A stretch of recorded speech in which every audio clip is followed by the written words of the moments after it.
getting rid of that fear that I was going to die and that I had an incurable disease, an autoimmune condition, was probably one of the biggest life-changing events that I can remember. Today, we have the pleasure of welcoming Michele Hughes, the visionary founder of Ageless and Timeless, a brand dedicated to unlocking the secrets of longevity, beauty, and high-performance living. Michele has seamlessly blended her passion for wellness, biohacking, and anti-aging strategies to help people feel and look their best at any age. The doctor actually fired me because one day I walked in and he said, well, how are you doing on your prednisone? And he had given me, if you could believe it, Chris, you know about this, 60 milligrams of prednisone, which made me as sick as a dog. So anyway, I told him, no, I titrated down to 20 milligrams. And he said, what?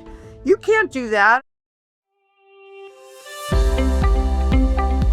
Hi, my name is Chris Burris. I'm a longevity expert and the chief scientist at a lab focused on a longevity molecule. My primary focus is to help people live longer and better lives with science. Make sure to subscribe and share so you and your friends can live longer and better, so you and your friends can live beyond the norms. Hi, and welcome to the next episode of the Live Beyond the Norms Health and Longevity Podcast. Today, we have the pleasure of welcoming Michele Hughes, the visionary founder of Ageless and Timeless, a brand dedicated to unlocking the secrets of longevity, beauty, and high-performance living. With a background in luxury real estate development and entrepreneurship, Michele has seamlessly blended her passion for wellness, biohacking, and anti-aging strategies to help people feel and look their best at any age. Through her Ageless and Timeless podcast, Michele shares cutting-edge insights into longevity science, elite health optimization, and rejuvenation techniques that empower individuals to live with vitality, energy, and purpose. Today, we'll explore her personal longevity routine, the future of anti-aging, and the mindset shifts needed to live an extraordinary life at any age. Michele, thank you so much for joining us today. Thank you, Chris. It's so nice to be on your podcast and let you do all the work today.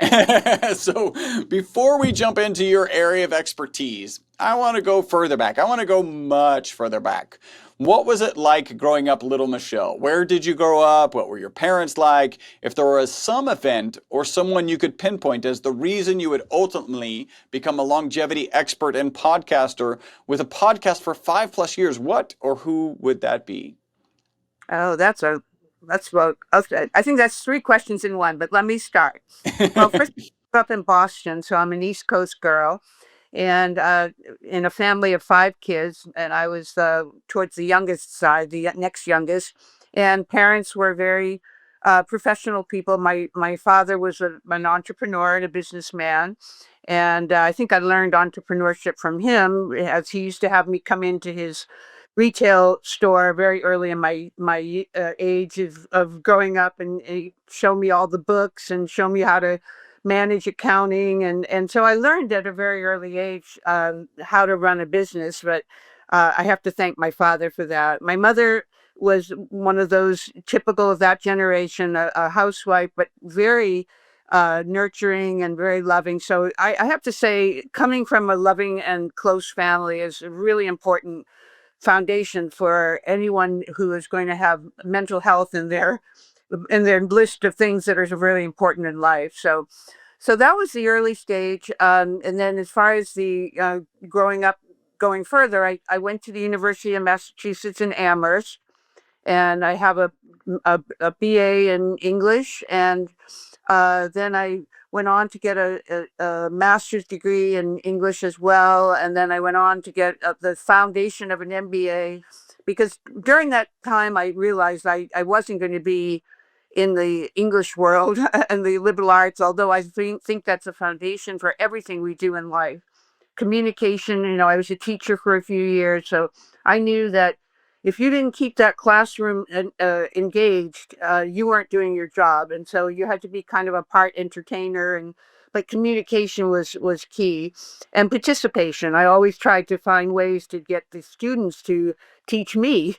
And so anyway, so that was the early stage. But then I knew, like my father, I knew I was supposed to be a businesswoman. So I went, when it came to San Francisco, which was hold on 1 second. I want to roll back one last piece. And you're right. I threw a couple of questions at you. Is Yeah. there anything, person or event that you could look back and say, this is why I'm a podcaster, this is why I'm in the longevity space? And maybe the answer is Yeah. no, from growing Yeah. up.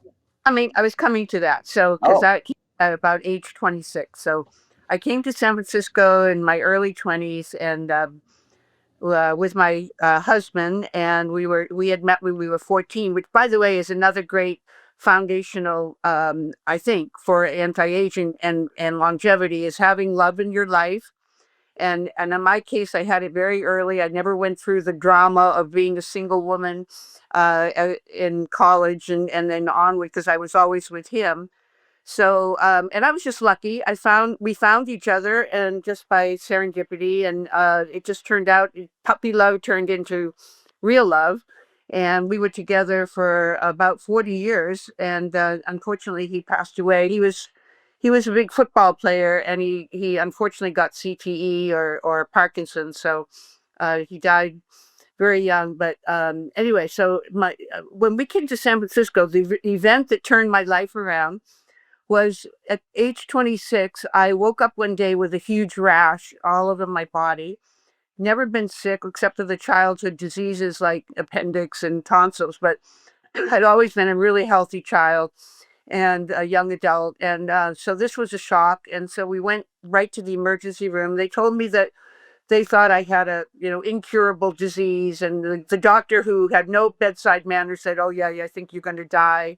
It was really pretty traumatic at 26 to hear those words. And of course, we all went into an apoplectic experience. But I started to do a lot of research because they had me on drugs, prednisone, and all the typical drugs for. And in my case, it was a blood disorder. So I think through that experience, they say from pain to purpose. In my case, it was from pain to purpose to passion to power.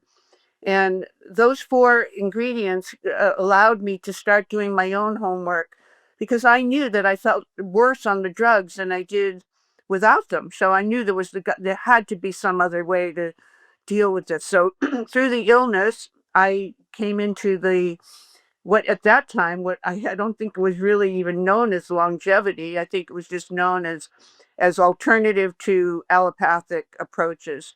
And so I found Adele Davis, and there was another doctor up in Pasteur University. And, I just read voraciously about all, all of these preventative approaches. So, and I started going to what was then health food stores. And of course, they were just little mom and pops at that time. But um, so, so really, I fell into it. And they say, through crisis comes opportunity. And in fact, the Chinese word for crisis is synonymous with opportunity. So I've learned that, you never look back. You just take every moment as it comes to you, whether it's a challenge or an achievement, and you just put that into your DNA, and you continue to grow. And in a lifelong journey, you're always asking questions. And in fact, when I was 5 years old, they used to say, "Why do you ask so many questions?" And I think, in some cases they thought I was kind of a pain, but reality was I was just always a really curious child. So I think that's pretty much how it all evolved, Chris. that's awesome. So I love pain to passion, to purpose, to passion, to power, right? You've Yeah, got the four P's there.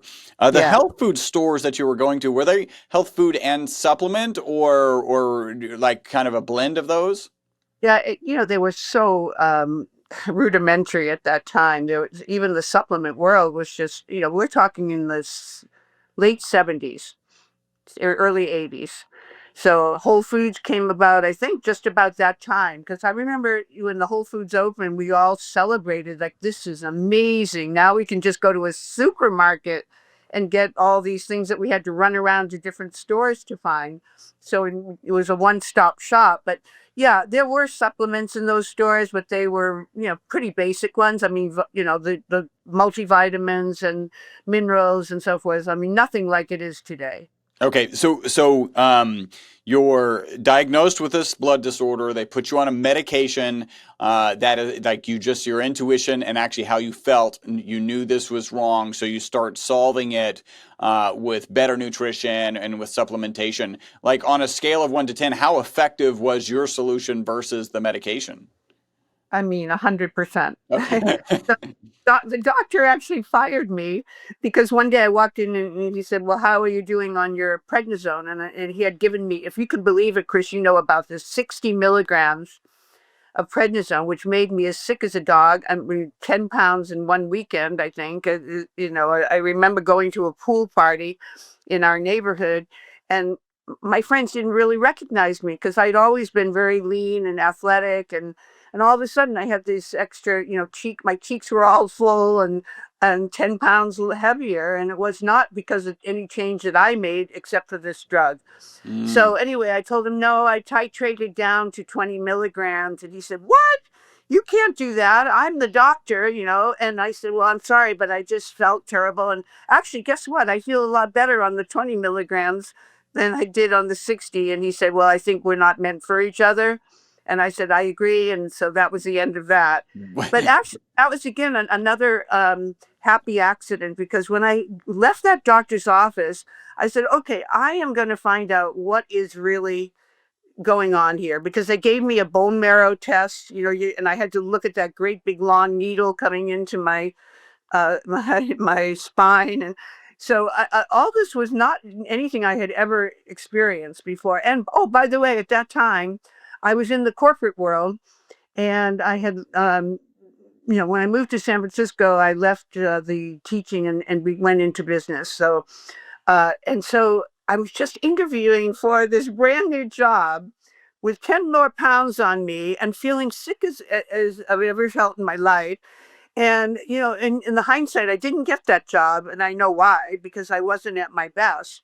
But at the end, because I didn't get that job, when I felt better after I went down to 20, and actually I went off the prednisone totally, I had an offer from even a better company that I ended up staying 20 years with. So they say everything happens for a reason, right? Well, in that case, it was a really good reason. But yeah, so I think my approach, oh, not I think, I know my approach was the right one. I mean, it was really respecting all the basics of a healthy lifestyle, which I didn't even know how to define it at that time, except that I'd always eaten pretty well, though my mother was a traditional New England cook and she didn't have the knowledge, bless her heart.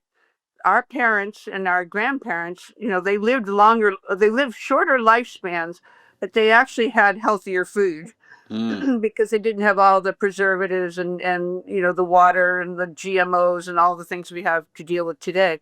So, but I always had chosen to eat healthy, and exercise was just, well, having a husband who was a football player. I can remember him coaching me how to jog, how to run. And that was my first experience with that. And then we did a lot of other things together, tennis and skiing and so forth. So I was always really active. So that was that pillar. And then supplements, I wasn't that knowledgeable at that time, just using the basics. But since then, of course, that whole dynamic has changed. But yeah, so I would say there's no question that the path I chose was the path that brought me back. And the happy end to that story is I found a doctor who told me what I wanted to hear, that they thought I had lupus. And, lupus is a very serious autoimmune disease, and a Mm. lot of women get it in their 20s. And so that was the path that original doctor was following with the prednisone. And it turned out he was wrong in his diagnosis, and I didn't have lupus.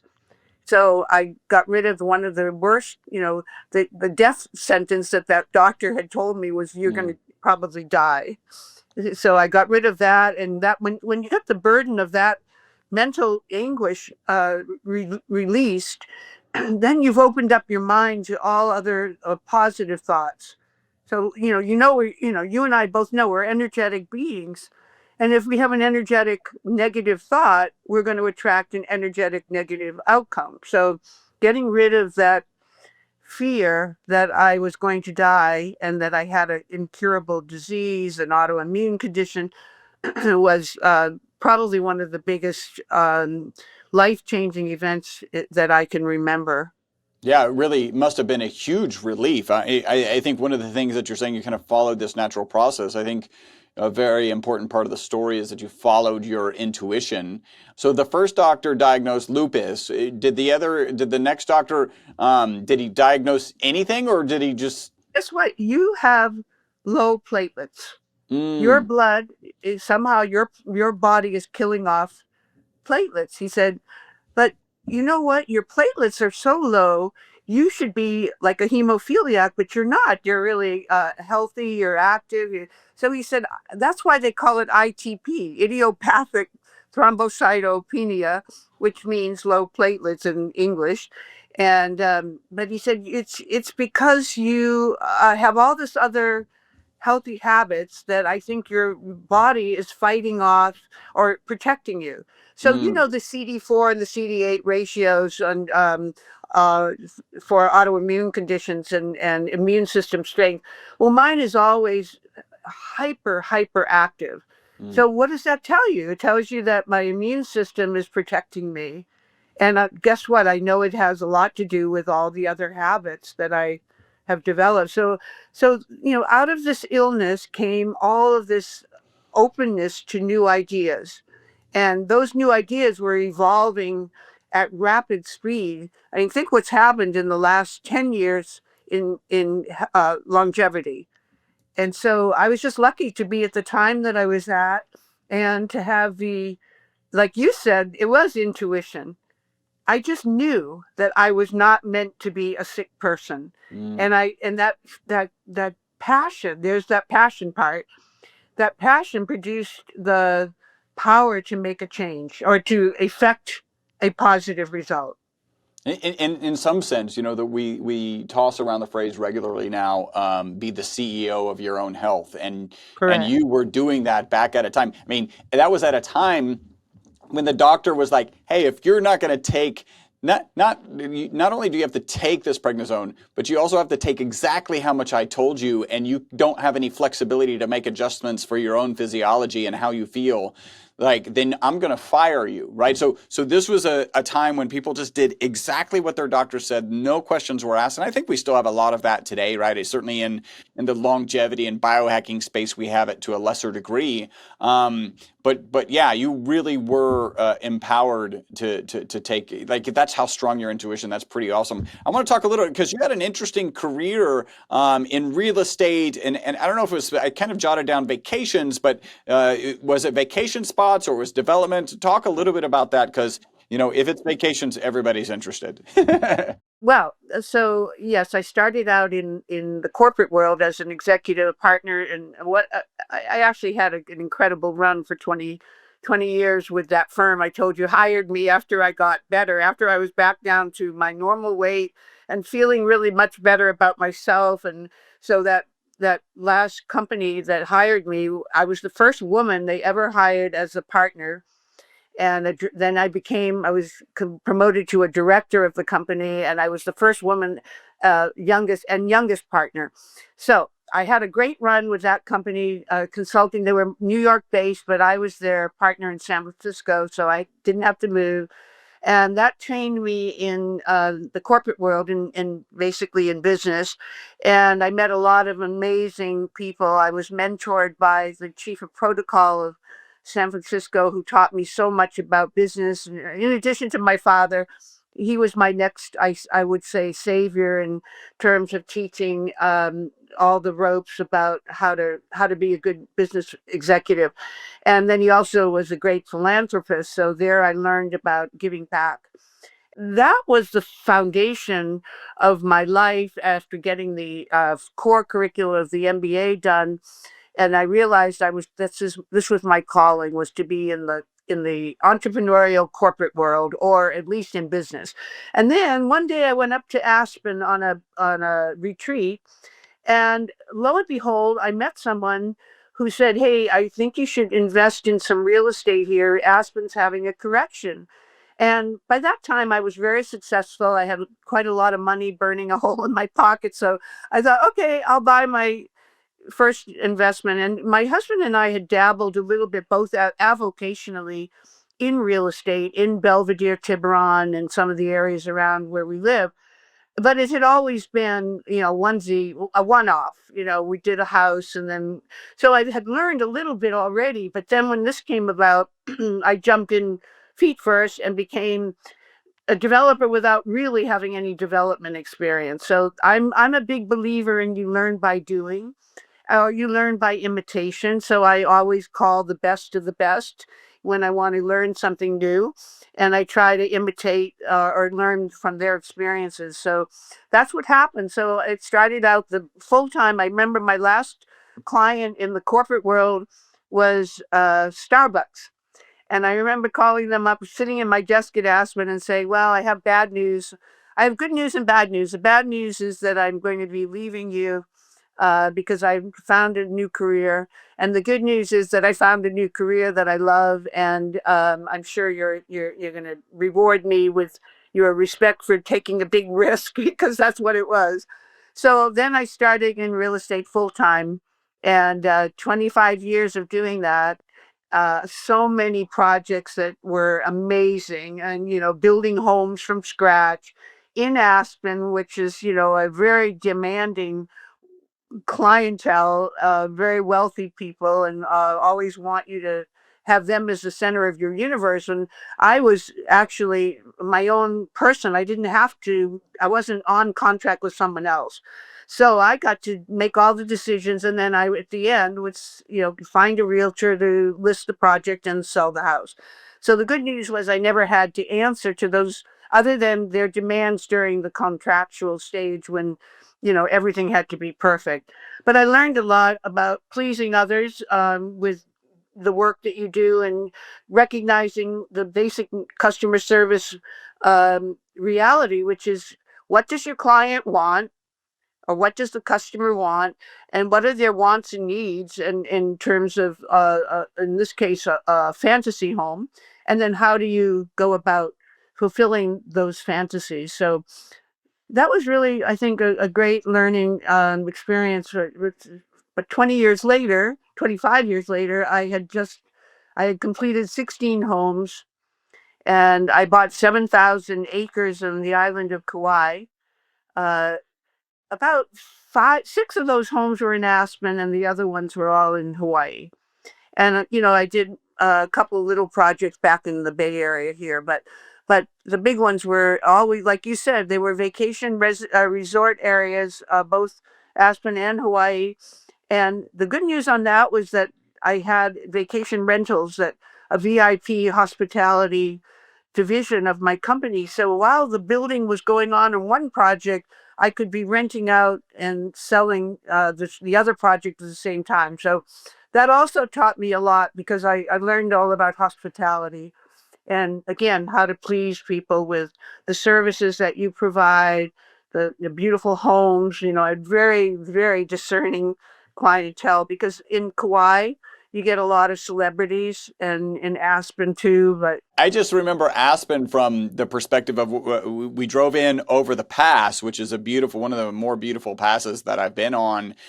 Came down into Aspen, and then as we were leaving Aspen, it's just private jet after private jet after private jet, right? And I think that's probably the most private jets are there. There's some stats about Aspen, so yeah, you were certainly serving a discerning crowd. You ended up with a fantastic property in Maui, right? Like this was maybe the last piece of land that could be purchased or something. Like there's luck, there's intuition, there's great decisions. yeah, wow, you really do have a great memory. I really impressed by that. Yeah, no, that was the 7,000 acres. That was the last what they call an ahupua'a, which I don't expect you to remember that term, but in English, and not in Hawaiian, that means a land that goes from the mountain to the ocean uninterrupted. So it's all one piece of land. And back in the day when the kings and had the li'i were the nobility, they rewarded them with these tracts of land that basically allowed the the nobility to be loyal to the king, and they would be able to have economic subsistence from fishing to hunting on one piece of land. So our land, if you looked it up, it was called Kealia. But I happened to come across the other day the pineapple dump, which used to be where they would take the pineapples from the agricultural part of the property to the ocean and dump the pineapples into the ocean. Can you imagine what they would do with you today if you did that? Yeah, But yeah. that was a historical site on our property. So yes, we had, and we had so many other historical sites. It was owned by a lot of the land was owned by a former general named Spalding. So we had the Spalding Monument, and we did a lot of improvements of that property. You can imagine 7,000 acres, but some of it was oceanfront. So we gave away. This is one of the biggest gifts that was ever given in the history of Kauai. We gave away the entire oceanfront bike path, which at that time was just a trail, but we made it with the government's help and in the sale of the property back to the county. It's become one of the most attractive tourist sites today on Kauai. If you go to Kauai, you go and take the bike path along the Kealia beach and Donkey Beach, where the pineapple dump is. It's a huge attraction. And so that was our land, and we gave it back because we wanted to have people recreationally enjoy a piece of the property that we loved. That's amazing. I actually my wife and I, as so many, our honeymoon was in Hawaii. We went to 3 different islands, including Kauai, and I think Oh, we actually went for a jog on that oh. path. So how cool is that? What year was that? Oh, let's see. That was I gotta remember. Gotta go back 2008. Yep, with us. We Wow. bought land in 2000, 1999, 2000. We developed the path actually 2008 was exactly when the county was about finishing that trail. They had gotten a permit, funding from, I believe it was the federal transportation or some group in the government. They were able to get the millions and millions of dollars they needed, so they paved the path. And I mean, it's truly an incredible opportunity. So I'm so happy that you might have Yeah, actually been on. I think we did. It was fresh concrete at the time, like the sections that needed to be concreted. So Yeah. how that's super cool. Wow. All right, so very cool career in real estate, and then now it's time to make a change. Like, what drew the next change, right? Because you started Ageless and Timeless. How did that unfold? Yeah, you asked really good questions. Thank you so much. It's 6 years, just almost 6 years, 5.5 years ago and you were there in 2008, right, in Kauai. Well, we had sold everything in Aspen by that time. We sold that 7,000 acres. We did some creative financing with our partner, but basically everything was, that part was all gone. But 2008, of course, was the tsunami and the economy, and the rest of our portfolio, which was seriously high numbers. The rest of that portfolio was, in danger. And I was determined I was not going to be foreclosed on. I was never ever going to get into a financial situation where I couldn't pay somebody back. And I had quite a few bankers as my lenders. So so I decided I would just sell, downsize. And at that time, I had Secret Beach. Did you go to Secret Beach when you were on Kauai? I don't remember. Well, I it's don't think probably so. one of the most beautiful beaches in the whole world. Wow. And we owned 40 acres, including the trail that went along the beach. So we actually owned about 1.5 miles of the beach itself above the high water mark. So this was a pretty illustrious piece of land. And well, we needed to downsize that. So we sold it in 4 pieces, and everything got sold. They were such beautiful properties that even if you were going to end up selling something during a downturn, you still got, significant interest in it, even though you didn't get the money that you should have gotten. So, just as an example, that piece, this is going to floor you. But that piece, when I sold it in 2012, was I had already sold some of it, but I sold let's just say about 26 acres of the raw land, and then 11 acres of the land that I had built a couple of little houses on. And so let's say about 30 something acres. So that piece of land, I sold it for 11.5 million. It Wow. at that time gone for about 20. So let's just say it was almost like 50 cents on the dollar. Yeah. 4 years ago, 2020, if you remember, um, during COVID, we had this incredibly strange real estate boom. Yep. And it was crazy because we were in the middle of a pandemic. Like Kauai was going crazy. Zuckerberg had just bought the land there, and that caused a lot of interest. We had a lot of billionaires coming to Kauai. My piece of that same acreage sold for 36 million. Wow. Now, if I were the kind of person that got negative about things, I would say, "Oh, poor me. I'm a victim. And I missed out on 30."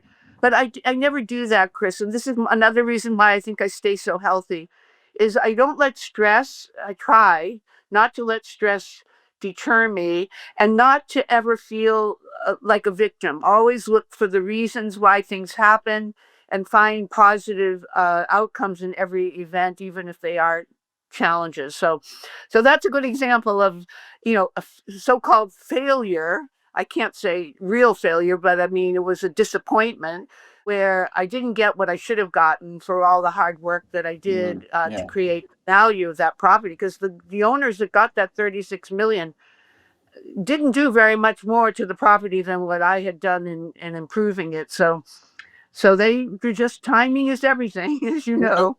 I just want to ask, because I feel like we went to Smith's Luau, and Yeah. I have to imagine that was really close to your property, if not Yeah. even on that property. About a half hour away. That was closer to Kealia, though, where the pineapple dump was. Okay. You Okay. were in Wailua. You were on the Wailua River. That's the east side. But most of my development, other than the 7,000 acres, were on the north side, which is the more luxurious location. That's where the Kaulau Trail is. That's where Hanalei Beach is. Yeah, so it's and this, where a lot of movie stars, celebrities have their homes. Hey, super quick break from the podcast. Hopefully you're loving it. This is a way you can support the podcast and take advantage of a great offer. We're offering 50% off of one of our MCT bottles. MCT is an amazing oil. Add the ESS 60 molecule to it. It's even more amazing. All you got to do is leave a review on iTunes, send us a notification that you've left that review. We'll get you a coupon code that'll get you 50% off of our MCT oil and free shipping. Back to the podcast. So let's get back, right? So you're selling off some of your property because you are very responsible about your potential financial obligations. I think you're ahead of the curve there. So how'd you end up starting Ageless and Timeless? Yeah, so that's where I was coming. So thank you for your patience in listening to me. No, So now I've downsized. I'm back. I come back. I lived over in Kauai for a few more years just to button things up. But I had sold everything there, and I was renting a big house about 4 or 5 years after that. And so 2017, I come back to San Francisco, to my main residence, which has always been there since early 70s, as I mentioned. And same house. And, just during that time, a lot of times it was empty, or, we would travel back and forth. So I come back to San Francisco, and now I look at myself in the mirror and I say, well, you've just accomplished amazing, amazing task. You've been able to divest of your real estate holdings without any kind of negative on any banker that was with you will lend to you again. So I was really happy, but I now, being who I am and a type A personality, I said, I've got to have something to do. I still had some real estate in my portfolio, some properties in Mexico. I was starting to build a property in Las Vegas. I built a spec home there. So I still had real estate, but it wasn't enough for me, not compared to what I had been doing. So then my girlfriend said, why don't you start a podcast? And this was now 2019.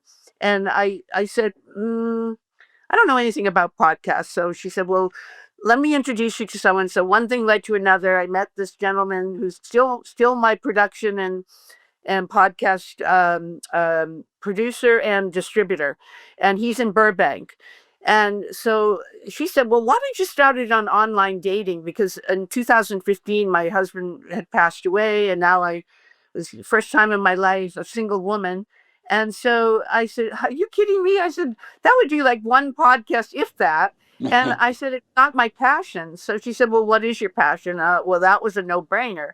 So that's how it all evolved. I said, "Well, my passion is health and longevity," and that's how. Oh, and people used to always ask me, "You look so good. How old are you?" And I say, "Nope, I'm not telling you my chronological age, but I will tell you that I'm ageless and timeless." And then everybody would laugh, and that would get rid of the question. So, guess what the name became of my podcast? It was just perfect timing to name it what was, very important to me. So health is important to you, right? You had your own pain to purpose to passion to power story. You're coming into Ageless and Timeless, right? Like this feels, your intuition again leads you here. So that's pretty fantastic. What were some of what were your goals, for the first people to interview? And then I want to talk about some people you've interviewed, and let's talk about your interventions. That's lovely. Well, my goal was to, as if you look at my website, it's the same website. I've had it now for the 5.5 years, but it took me a while to write the mission statement, as it should with any CEO of a company. And just, I'm sure you've gone through this with My Vital C, right? You have to know what it is who you are, and what you're trying to accomplish and how you're going to get there.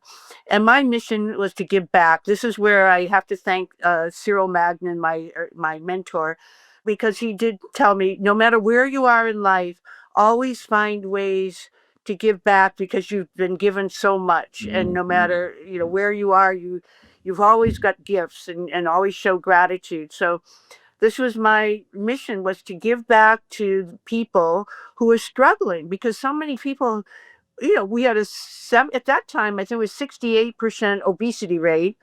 Now I think it's up to 78% or something. It's ridiculous. And so, I looked around and I thought, people, need answers. And I just took for granted all the knowledge that I had. And I realized that that wasn't the case with so many people in the world, and particularly in America, where, I was going to influence more people. So I decided that through my guests and through my own personal passions, that we would educate people to direct their lives and make decisions about their health and wellness that would put them on a path that would change, their destiny. So I always said, you want to be the best version of yourself. I was saying that before it became such a platitude, but that really was my guiding principle, is to be the best version of yourself. Well, what all the reasons or ways that you have to do that. We both are on the same path, as far as what are the ways that you can ensure your health and wellness, or at least protect it.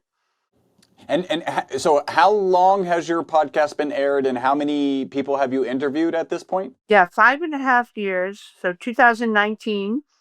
And we would do, well, in the beginning, before COVID, I was living in LA for a little bit, and I was driving to the studio in Burbank. And so I was doing sometimes 2 and 3 in a row, just to get it, because I didn't want to drive Yeah. 405 Yeah. more than one time a week. So I tried to do a few, but then once COVID came, it all became Zoom and remote. Then I decided two times a week, 2 times a month was plenty for a Zoom podcast. So now so that's about, let's say, 120 to 140 guests over the last 5.5 years. Very cool. That's a lot. So, what would be the guest that surprised you the most? Well, you did. Honestly, I didn't expect a nerdy scientist, sorry to say, but in the No, white I embrace that. I'm actually a happy-go-lucky carbon nanomaterial scientist. and I was coming to that, because I was going to say, with a specialty in an area that nobody's ever heard of, carbon nanomaterials. Nobody knows what that is, but you do, of course, and you did explain it on my podcast. But no, you surprised me because one, when I first spoke with you and I found out you had a podcast, in addition to being a carbon nanomaterials molecules scientist, Yes. and and you are now a CEO of a company. I thought, wow, this guy's really something. He's got to have a lot of talent. Then I met you, and you were so dynamic and articulate, and so I would have to say you're probably the biggest surprise because I Wow. didn't expect a scientist like you to be so dynamic and have so much experience in so many other areas besides your specialty. Well, thank you. But I just wanted to share with our audience that was not planned. Yeah, no, we didn't plan it. Honestly, this was completely spontaneous. So were there any guests that you were maybe really looking forward to, and then it just didn't really pan out? Maybe because ultimately you tested what they were selling, and sometimes they're not selling; it's just a process or a protocol where you're like, oh, I'm really excited about this, and it just didn't really work out for you. And some of that would be because everyone's an N of one. Chris, I've been really lucky. In 5.5 years, if you look at my website and you go up to the little dots at the top, the lines at the top, and then you open up podcasts, you will see a list of, well, including you, of photos and bios, I should say, of guests that are a who's who in the longevity field, and it's only going to get better because it's not. We're continuing, and we're actually all booked for 2025. We're now booking into 2026. So, but we started out with a little more a broader base of entrepreneurs and longevity or health experts. But then we narrowed it down when a couple of things happened that changed the focus. So, but I have to tell you that there has never been one guest who has disappointed me. There are some that are more articulate, more dynamic than others, but I've been really, really lucky. So I have to say no. Okay. I have anyone. That's very good. And then how about people, any guest that has kind of presented to you a process, whether it's a supplement or a device that you're like blown away by, like the interview convinced you that you needed to try it, or maybe you had already tried it, and then you were blown away by the results that you got. Yeah, that's a really good question. I try to do whenever there is a product, and before the guest comes on, I try to sample that product so that I can be firsthand experience a spokesperson or a steward for the guest that I'm interviewing. So I want to be sure it's efficacious.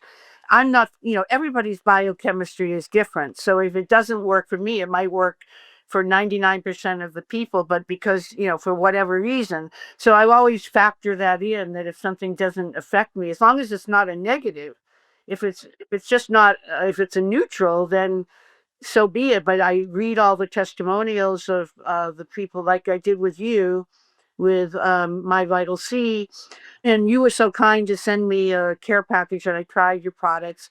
Um, I still use your products. Right today, I took one of those little ampules and threw it into yeah, exactly. I put that into my, I make a red drink, and Mm. I threw that in so it'll add a little olive oil. That I don't do well drinking the oils right from the bottle, although I've gotten used to them. But anyway, so to get back to your question, your products definitely, I could feel a difference. Energy level, uh, cognitive, brain function, sleep, deep sleep. Those along with you, I was taking NeuroQ from Dr. Bredesen. Mm. You know Gail Bredesen? I don't. He's he wrote the book Ending Alzheimer's, and so he sent me a bottle of NeuroQ from Apollo Health, and I think taking your product and his together, I was remembering names of people I hadn't thought about in 30 years. And all of a sudden, this memory would come back, a vivid memory, like, and even my dreams were more vivid, and I was remembering them, Yeah. which a lot of times I think that's what happens. You have a dream, you have a faint recollection, but when you wake up in the morning, it's gone. And so, no, I was really seeing a change there. So I would have to say definitely your products. Now, there are others, of course. I'm very, very lucky to be in the clinical trials for the peptide bioregulators. Okay. So have you heard of Dr. Bill Lawrence and Dr. Cavinson out of...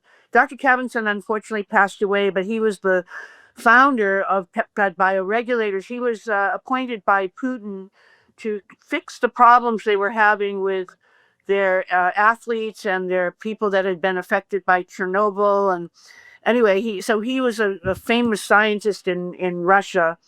And Bill Lawrence, who's in Atlanta, Georgia, had this terrible experience of being in a longevity, a family where longevity was a non-event. They all died before they were 75. Wow. So he said, I'm 73, I'm not going to die. I don't want to die, I'm going to learn. So he found Dr. Cavinson. He went, to his credit, went to Russia, knocked on their door, and they took him in, and he became their, this is in St. Petersburg. They taught him everything, and he came back and became the U.S. representative to the St. Petersburg labs. And so I met him, fortunately, through through Phil Mickens, who's a British biohacker and incredible man, and had been selling the bioregulators for years. So he introduced me to Bill. Anyway, Bill took me under his wing, and so I did the telomere test with him, and I did the true diagnostics, biological age, and DNA methylation. So that gives you a baseline, and then you go on the actual products. Do you know what a peptide bioregulator is? Yeah, I'm familiar with peptides, but if you want to kind of briefly cover that, yeah. Yeah, the difference between the bioregulators and the regular peptides that you've heard so much about, like BPC 157 and the others, there's so many of them now, is that the bioregulators are not injectables. They're oral, and they're much smaller. They're all amino acids, but they're much smaller compounding of amino acids, so they're more absorbable, and they're not synthetic, where the other ones are. Yeah. So those are really just the cornerstones of what they are. So, and I just found out that my friend Jay Campbell, I don't know if you know Jay, he's a I know Jay biohacker. well. I'm actually going to his retreat in Tulum next month. Yeah, he told me he wasn't going to do it anymore. It was too much work. But then he said, yeah, maybe I will. Everybody seems to love it there. So good for you that you're going to go to that. Yeah, my wife and I are going. We're very excited. Yeah. Anyway, so Jay Campbell is now a co-founder of a company that's dealing in peptide bioregulators. And so I'm talking to him about doing another an interaction with him to explain more about what he's doing. So that company is called Bio Longevity Labs. I'm sure you'll hear about it and see the products when you're with him in Tulum. So he's one, and then another one that's really. This is where I'm so lucky. I'm right in the heart of all these experimenters like you, people who are also entrepreneurs who start up companies based on their scientific fine research.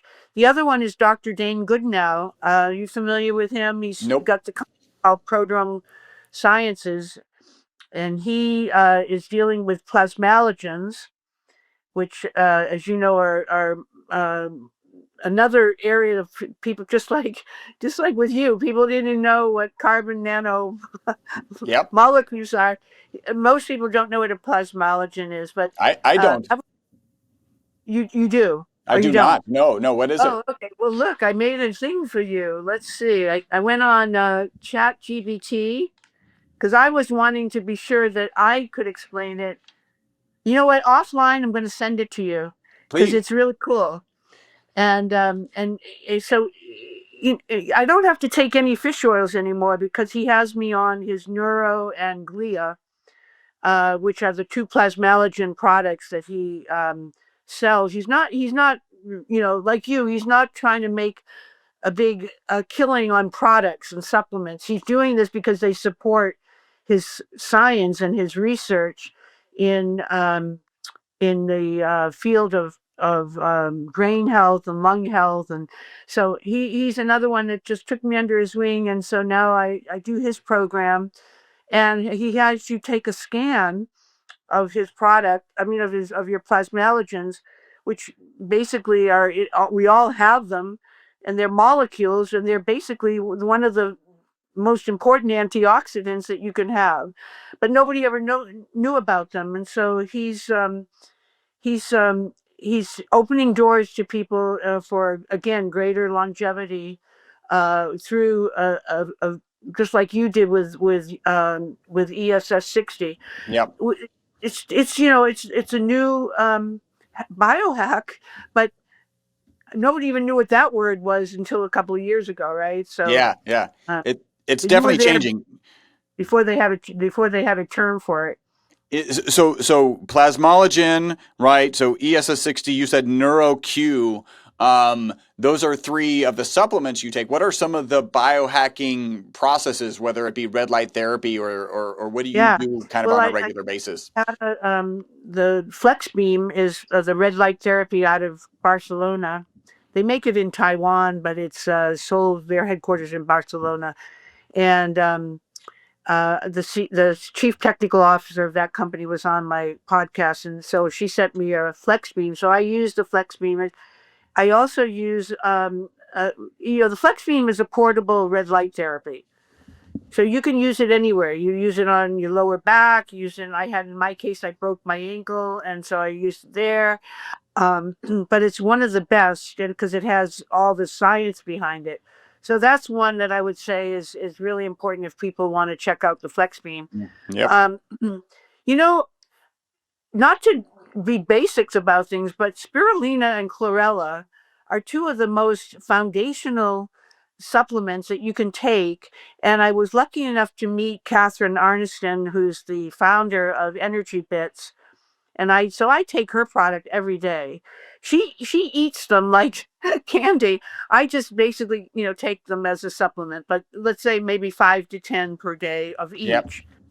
But they are, if you ever had to, during intermittent fasting, or if you were fasting and you just needed a little bit of nutrients, you could eat those and not affect your caloric intake. Yeah. So they are probably one of the densest nutrients, and in fact, NASA uses them for the in the space program. Yeah. Yeah. Pretty fantastic. All right. So you've got red light, you've got chlorella, spirulina. What else do we have, Michelle? There's another one, pendulum. Do you know pendulum? I take Yes. their Acromencia. Yeah, Akkermansia is the new darling of the microbiome. So I had Adam Perlman on my show. He's the CTO there now, and I think very highly of that company and their science behind their products. And the Akkermansia, of course, is the kind of the cornerstone. So that's one. Another one is Stem Regen. Christian Drapeau. Yes. You know Christian. Yes. Uh, Yeah, he's so fantastic. Yeah, so this is a way to do stem cells without going for these expensive injections. You can do it just by tapping into your own biology and metabolism. And so he has a couple of products that I take. The powder is the one I like because I add it to that red drink where I put my Vital C, and Yeah, yeah. and then he also has some supplements that are in capsule form that are doing for specific things, like if you're an athlete and you want to enhance your energy levels and so forth. But that's another one. This is one I really believe is a game changer. It's called nitric oxide. You know what NO is, and well, I just think everybody should take the nitric oxide test to see where the baseline is. Most people are low, and I'm off the charts now because I've been taking Nathan Bryan's nitric oxide product. So that's another one I would definitely recommend. And let's change gears just a little bit. What are one or two protocols that you've tried that you no longer use? Like maybe you used them even for an extended period of time. You're like, yeah, I'm not sure that's doing much for me. Well, just as a preface to that, I think that capsules or pills are sometimes not getting absorbed Mm-hmm. because of the microbiome. So I think I have to back up and say, in my case, if my microbiome, if my gut is off, I'm not sure that I'm just, have a very expensive urine and that I'm not really absorbing. That's why I like liquids and sublingual because they go right into the bloodstream. So I'm not sure if it's the product or the condition of the body. If you have toxicity in your gut, you may not get the benefit of the supplements. Yeah.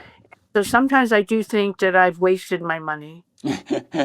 But it's not because but by the way, lately I've been told by several people not to order on Amazon. Mm, And I love Amazon. I mean, Amazon is my best friend. I, probably get a package a day from them, but um, there are counterfeits, and I think in the supplement world, you're much better off going directly to the company. yep. Um, and I know from talking to Calroy, that's another great product, by the way, Ed Hoyt and Andy Cosby for the heart. They do the Vasconex and the Arteriosol, and they told me they sell on Amazon, but they go to pay a lot of money to get on a special list of products of companies that only sell. You can only buy them through the directly from the company on Amazon, so you're getting the Mm, authentic. mm. Yeah. So that's something you might look at too. Our Um, products are on Amazon and it's us, right? And we keep uh, track. And so no, there's no counterfeits out there. yeah, well, he said they did have counterfeits. They caught them. Wow. Uh, Calroy, there were many, and that's why they went off to this special Amazon program. It's a VIP program, but it does ensure that you're getting their products, just like you're doing it more by checking up Yeah. on it all the time. Yeah. Okay, well, we've blown through this time. This has been a fascinating conversation with some kind of cool connections that we didn't know existed prior. I do Right. have some wrap up questions for our longevity and health podcast. The first one is, Michelle, do you have a target age that you want to live to? Well, age is just a number. So it's not a number, it's really a condition. So if I, what Mark Twain said, how old would you be if you didn't know how old you were? Mm, And so when I try to answer that question, I have a biological age that's 20 years younger anyway, so I'm really lucky. So I don't pay attention to chronological age, but when you ask the question, you're really asking a question about chronological age. If I can answer it by biological age, it would be a whole different dynamic. yeah. So on the chronological age, I do believe that you can live easily to 100. I'm not there yet with Radfest and the immortality. Yep. I haven't gotten to that level of awareness yet or belief. And I know that if I live to 100 and I'm not healthy, I'd rather go 20 years earlier if I'm not living a healthy life. I don't Yeah. want to be a burden, ever be a burden on anyone. And I always want to be able to live my life with vitality and health and activity. So, particularly now with all the Alzheimer's issues with cognitive health. Yeah. So I would say that, immortality is really functionality. And if you lose function, then you've lost really the quality of life. Mm. So it's not the quality, it's not the quantity, it's the quality. So I would say to answer that question, I only want to live as long as I have quality of life. And if that coincides with 100, that sounds like a good target. Yeah, I mean, I think I will live to 100. I really believe that because if I'm 20 years younger, that means I'm going to live till I'm 80. Awesome. Okay, so how long do you think humans can live? Well, that's where I get into the difficulty with Radfest. And, James Stoll, the co-founder, he was on my podcast. And boy, he has a lot of reasons why people can live forever. I just haven't gotten yet to the point of believing all of this. Yeah. So it's hard to answer a question when you don't really know something. And I never want to pretend I know something that I don't know. So I would say, in the immortality issue, I don't know enough to be dangerous yet, but I do know that there are so many new technologies that are exciting that can ensure, just like AI and cryogenics and DNA methylation and telomeres and all these things that you and I both know about, they're definitely going to change the outcomes of our lifespan.